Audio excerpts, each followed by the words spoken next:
Hey guys! Welcome to Couple. Please like and subscribe if you like this video.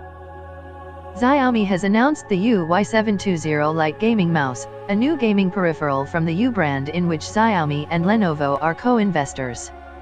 The UY720 Lite gaming mouse comes equipped with a 7200 dpi optical sensor backed by the PMW3360 optical engine.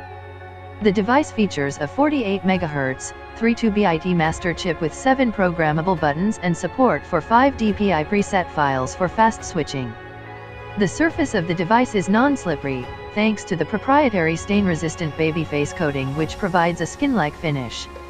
The UY720 Lite gaming mouse costs 349 yuan, $52, however, details about its availability outside China are scarce.